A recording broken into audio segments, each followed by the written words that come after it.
Hello everyone, তোমরা সবাই কেমন আছো? আশা করি তোমরা সুস্থ আছো, ভালো আছো। আজকে অনেক দিন পর আবার একটা ভিডিও নিয়ে চলে এসেছি তোমাদের কাছে। আর বহু মাস পর তোমাদের সঙ্গে আবার ভিডিওটা আমি শেয়ার করছি। আজকে আমরা কোথাও একটা যাচ্ছি, আর আমি যাচ্ছি কাশ্মীর ট্যুরে। তো সেটাই তোমাদের কাছে আজকে শেয়ার করতে চলেছি, আর সমস্ত ভিউ তোমাদের দেখাবো। কাশ্মীরে কীভাবে ঘুরলাম সেটা তোমাদের দেখাবো। আমাদের ফ্লাইট ছিল সকাল 7:10-এ। আমি বেরিয়েছি ভোর 4টের সময়। সারা রাত্রির মতো ঘুমও হয়নি, সেটাই স্বাভাবিক ব্যাপার। আর এমনিতেই আমি ঘুম কাতুরে, তো আমার চোখ মুখের অবস্থা দেখো। আর ওই সময় ভোর 4টের সময় দেখো রাস্তা এমনি শুনশান ছিল। আর সাজা গোজার কোনো ইন্টারেস্টই থাকে না, জাস্ট জামা কাপড় গলি। আর ভালোই ঠান্ডা ছিল, আর কলকাতা ঠান্ডা তো। পৌঁছে গেছি এয়ারপোর্টে। এবার এয়ারপোর্টে আমরা ঢুকবো। হাতে একটু টাইম নিয়েই আসতে হয়, কারণ চেকিং ফেকিং, লাগেজ ফ্যাগেজ এই সমস্ত রয়েছে। এয়ারপোর্টে চলে এসেছি, ঢুকে গেছি। এই আমার লাগেজ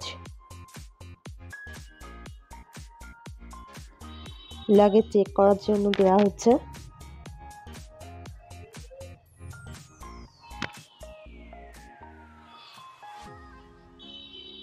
সমস্ত কাজ আমাদের হয়ে গেছিল। ওয়েট করছিলাম আমাদের ফ্লাইটের জন্য এখানে বসে, কারণ আমরা আগে থেকেই হাতে টাইম নিয়ে এসেছিলাম। আমাদের ফ্লাইট চলে এসেছিল, এবার আমরা ঢুকছি। ফ্লাইটের সমস্ত চেকিং কমপ্লিট। খানা দেখো আমার অবস্থা। আর হাতে এত জিনিসপত্র হয়ে গেছিল, বিরক্ত লাগছিল। এটা নিয়েছিলাম ফ্লাইটে শোয়ার জন্য, ঘাড়ের কাছে দিয়ে বেশ ভালোই ঘুম আসে।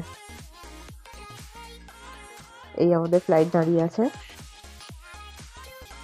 ভেতরে চলে এসেছি।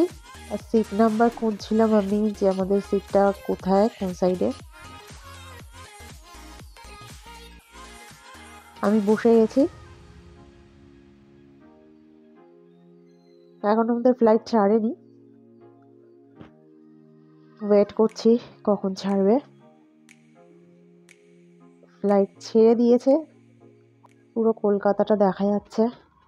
সব ছোট হয়ে গেছে, এরপরে আর কিছুই দেখা যাবে না, মেঘের মধ্যেই ঢুকে যাব। কলকাতাকে বাই বাই করে আমরা দিল্লি দিকে রওনা দিচ্ছি। ভালোই লাগছিল, বেশ একটা আলাদা ফিলিংস হচ্ছিল। দিল্লিতে আমরা পৌঁছে গেছি, আর ব্রেকফাস্ট দিয়েছিল আমাদের ফ্লাইটে। আমি একদম দেখাতে ভুলে গেছি। দেখো ছুটছি আমি এই মুহূর্তে, কারণ আর একটা ফ্লাইট ধরার ব্যাপার ছিল। চেকিং করে এই করে নামতে নামতে অনেক টাইম লেগে গেছিল। আমরা বিস্তারায় যাচ্ছিলাম, আর নেক্সট ফ্লাইট আমাদের দিল্লি থেকে ডাইরেক্ট শ্রীনগর ছিল। নেক্সট ফ্লাইটে এই ছোলা বাটোরা টাইপের কিছু একটা দিয়েছিল, আর তার সঙ্গে এই জুসটা দিয়েছিল, আর তার সঙ্গে সিমুই টাইপের কিছু একটা দিয়েছিল। তো খাওয়া দাওয়া করে বাইরের দৃশ্যগুলো দেখছিলাম, দারুণ লাগছিল। এখান থেকে পাহাড়টাও মোটামুটি দেখাও যাচ্ছিল। ভীষণই একটা সুন্দর দৃশ্য বসে বসে উপলব্ধি করছিলাম, আর ভাবছিলাম কখন কাশ্মীরে পৌঁছবো। এখান থেকে পাহাড়গুলো মোটামুটি দেখা যাচ্ছিল, ভীষণ ভালো লাগছিল।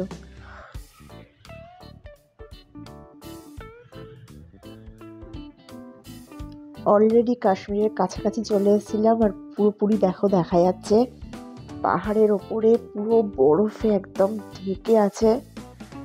মানে এত দারুণ দৃশ্য লাগছিল দেখে, মানে জাস্ট বলে বোঝাতে পারবো না। ইটস ওয়ান্ডারফুল, মতলব অসাধারণ অসাধারণ, যা মুখে প্রকাশ করা যায় না।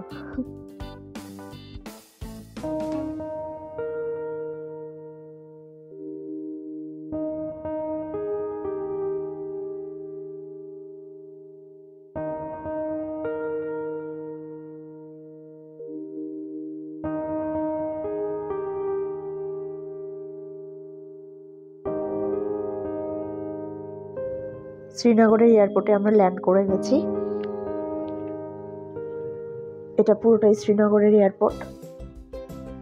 বিভৎস ঠান্ডা, বুঝতে পারছিলাম ফ্লাইটের ভেতরেই বুঝতে পারছিলাম কতটা ঠান্ডা, কিন্তু সত্যি কথা বলতে ফ্লাইটের ভেতরে বসে বুঝতে পারিনি।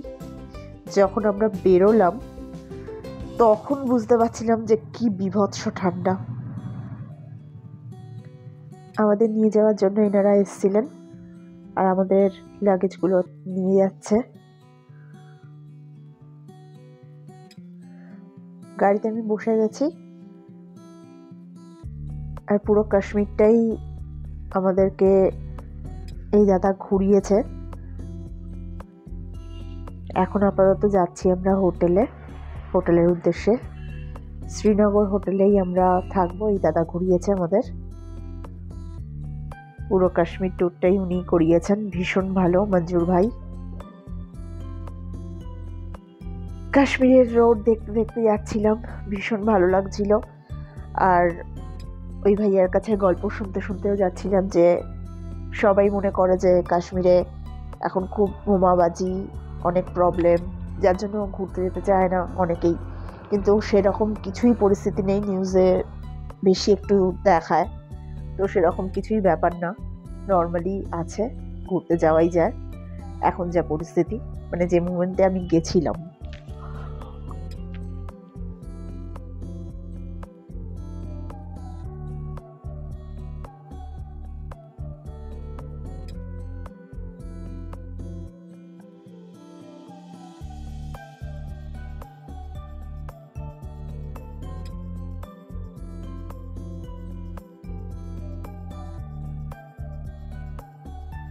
এই মঞ্জুর ভাইয়া ভীষণ ভালো, আর আমাদেরকে সমস্ত দেখাতে দেখাতে বোঝাতে যাচ্ছিল যে কোথায় কি আছে, সমস্ত কিছু রোডে যা যা পড়েছিল সমস্ত কিছু বোঝাতে দেখাতে গেছে।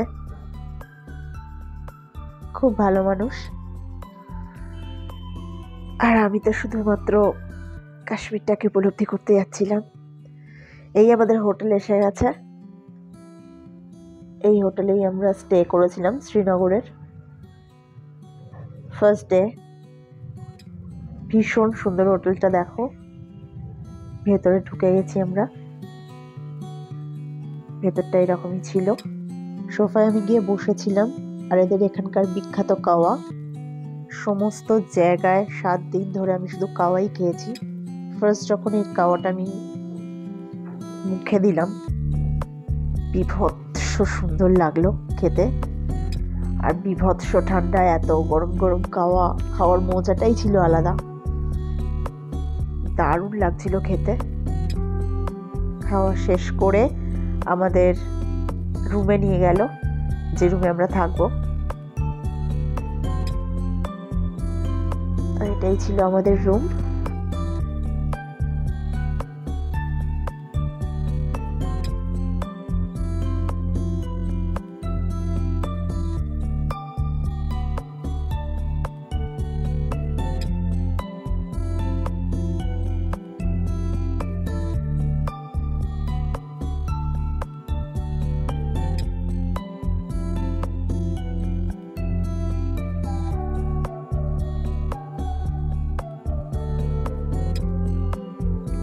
এটা হচ্ছে bathroom. Everything is perfect, neat and clean.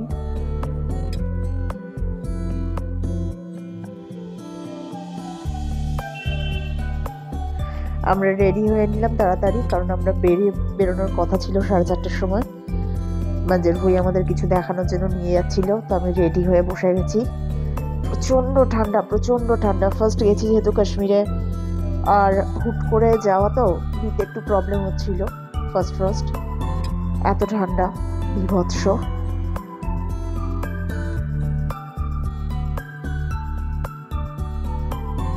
ডাল লেক দেখতে দেখতে আমাদেরকে মঞ্জুর ভাই ফার্স্ট ডেতে, যেহেতু টাইম ছিল না, 4:30টার সময় বেরোতে হয়েছিল, আর ওখানে তো 5টা 5:30টার মধ্যেই সব বন্ধ হয়ে যায় প্রচণ্ড ঠান্ডার জন্য।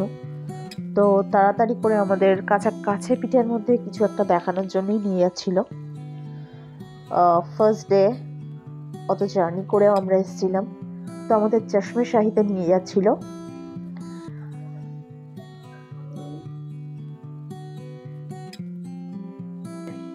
এটা পুরোপুরি ডাল লেক।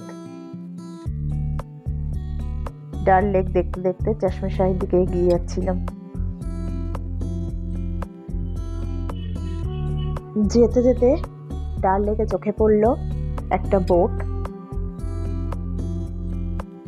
ডাল লেকে আমাদের আই থিঙ্ক লাস্ট ডেট দিন আসার কথা, তো সেটা পরে আসবো আমরা ডাল লেকে ঘোরার জন্য।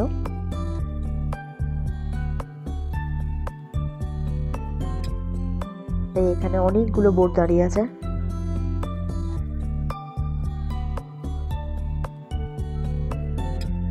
এই ডাল লেক মঞ্জুর ভাই বলছিল পুরো জমে যায় বরফে, মানে ডিসেম্বর লাস্টের দিকে আর জানুয়ারি মাসের তো একদমই ডাল লেকে মানে এই সমস্ত বোট চড়বেই না, কারণ একদম বরফে জল পুরো বরফ হয়ে যায়।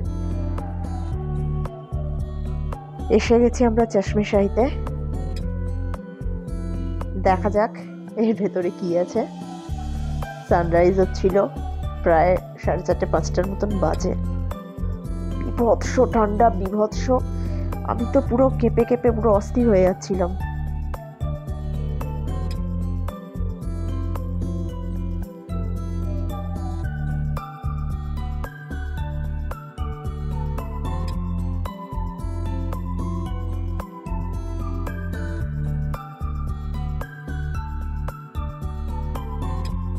চশমে শাহিতে ফার্স্ট দেখলাম মোহাব্বতের পাতা। মোহাব্বত সিনেমাতে যে গাছটা ছিল সেই গাছটার পাতা চারিদিকে পড়েছিল, আর আমি কুড়িয়ে নিয়ে নানান রকম স্টাইলে ফটো তুলেছিলাম। খুব মজা হচ্ছিল দেখে। ওই দেখো হাতে ধরে আছি পাতাটা, মোহাব্বতের পাতা। খুব সুন্দর লাগছিল, পুরো পাহাড়টা এখানে দেখা যাচ্ছিল দেখো। আর বিভৎস ঠান্ডা ছিল, যেহেতু 4:30 প্রায় 4:45টার মতো বাজে। আর এই জলটা এখানকার শুদ্ধ বলা হয়। সবাই নিয়ে নিয়ে দেখছিলাম, খাচ্ছিল, মাথায় দিচ্ছিল, শুদ্ধ করার জন্য কিনা জানি না। আর আমার হাতে চলে এসছে আবার কাওয়া, বাদাম দিয়ে আখরোট দিয়ে বানানো গরম গরম কাওয়া। প্রচণ্ড ঠান্ডায় জমে গেছিলাম একদম। প্রায় 4:45টার মতোই বাজে, সূর্য প্রায় অস্ত যাওয়ার টাইমে। দেখো অন্ধকারই হয়ে এসছে প্রায়। আর আমি কাওয়াটা খেয়ে একটু গরম করার নিজেকে চেষ্টা করছিলাম। এই কাওয়া খেয়েই আমি হোটেলে চলে গেছিলাম। আর হোটেলে আমরা রাত্রিবেলা বেশি কিছুই খাইনি। ফার্স্ট দিন যেহেতু জার্নি করে আসা হয়েছিল, দুটো ফ্লাইট, তো হালকা পালকা খেয়ে শুয়ে পড়েছিলাম।